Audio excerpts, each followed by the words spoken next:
Marcus Bennett. I'm 36, and 3 years ago, my younger brother stood up at our mother's retirement dinner, tapped his fork against a wine glass, and told an entire room that I was the family member who never really amounted to much. I remember exactly where I was sitting. A folded place card in front of me, a half-finished glass of iced tea, a navy blue gift bag resting beside my chair. The room laughed. Not everyone, but enough. Ethan smiled like he'd told a harmless joke, then added, "Some people are just better at talking about plans than actually building a life." A few relatives glanced at me, a few looked away. My mother did nothing. I didn't argue. I just sat there. What nobody in that room knew was that the gift bag beside my chair was about to matter more than anyone expected. But first, you need to understand how we got there. I grew up in Dayton, Ohio. Ethan was the star, outgoing, athletic, charming. I liked books, numbers, solving problems. Family friends asked about Ethan first.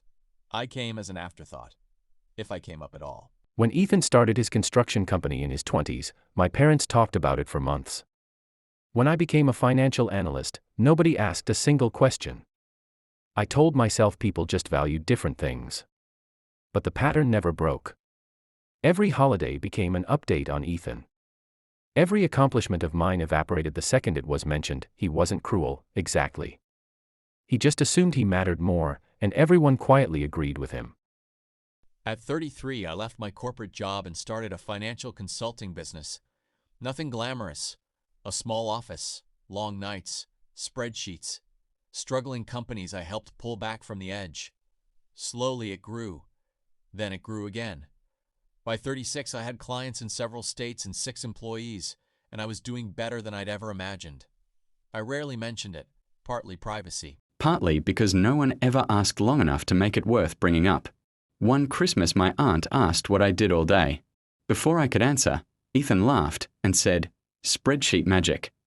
Everyone chuckled. The conversation moved on like I hadn't spoken at all. My mother announced her retirement that spring, after almost 40 years in education. The family planned a dinner at the country club, 80 guests, photographs of her career on the wall, the works. I asked if I could help organize anything. She thanked me and said Ethan already had it handled. Of course he did. 2 weeks before the dinner, I got a strange phone call. A man named Michael Reeves, an attorney. He mentioned Ethan's company. My stomach dropped. One of his clients had invested in a commercial project tied to Ethan's business, and several financial records had raised concerns. "Not an accusation," he said. "Not yet. Just questions." I told him I knew nothing about Ethan's finances, which was true. The call lasted 10 minutes. It didn't leave my head for 10 days. A week later, a second call. Different attorney. Different project.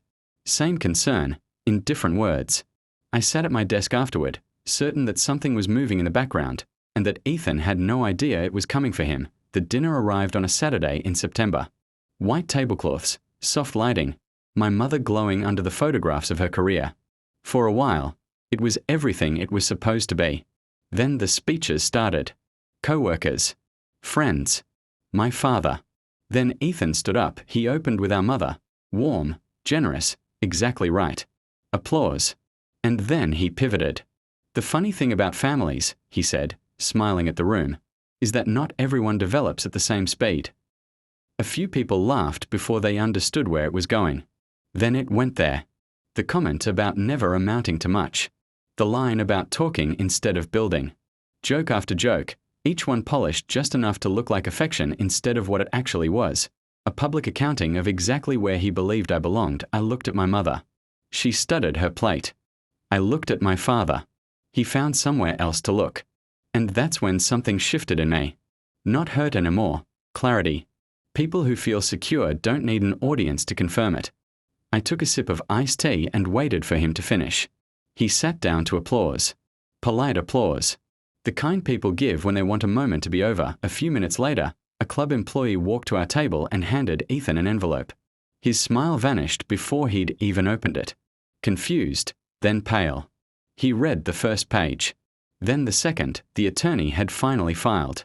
And the timing, for him, could not have been worse.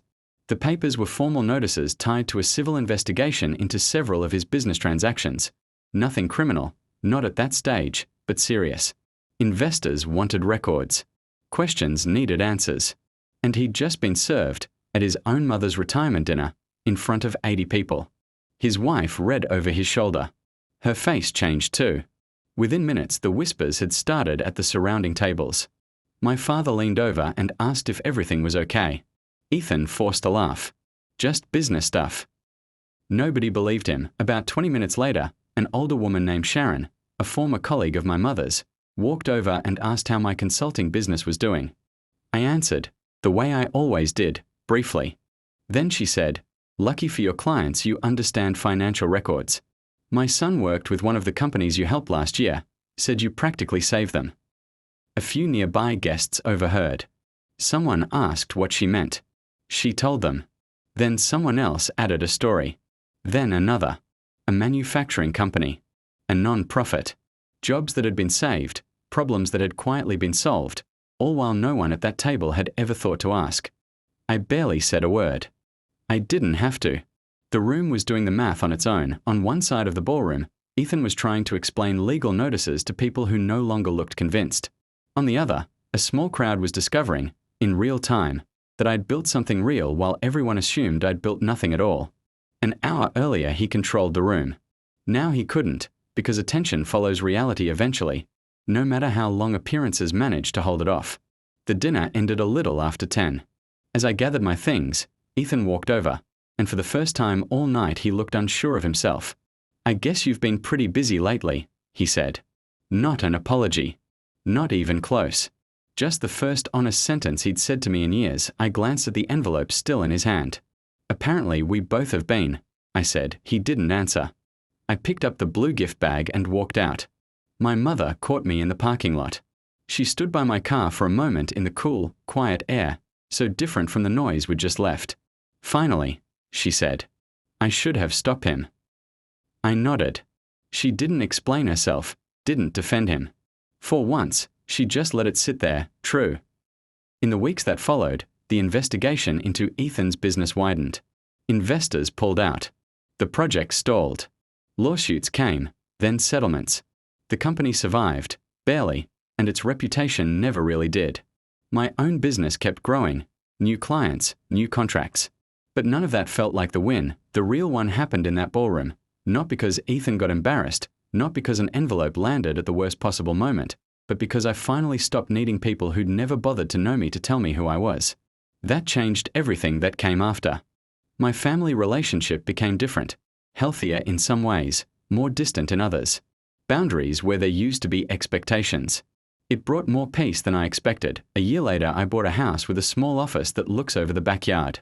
Most mornings, I drink coffee on the patio before work, and sometimes I think about that dinner, the place card, the iced tea, the bag sitting quiet beside my chair. I never told anyone what was inside it. It wasn't evidence. It wasn't a weapon. It was a framed letter, thanking my mother for everything her career had given us. That was the only reason I came that night, to celebrate her, not to compete with anyone. Maybe that's the part one actually learned. People spend so much energy managing how they're seen. Eventually, the truth does that work without you. You don't need the perfect comeback. You don't need the last word. Sometimes all you need is patience, a little documentation, and the willingness to let people who underestimate you say everything about themselves and nothing at all about you. That night I drove home, set the empty gift bag on my kitchen counter, and sat for a while in the quiet. No anger. No triumph. Just relief. Because after years of being treated like the least important person in every room I walked into, I finally understood the truth. I never was.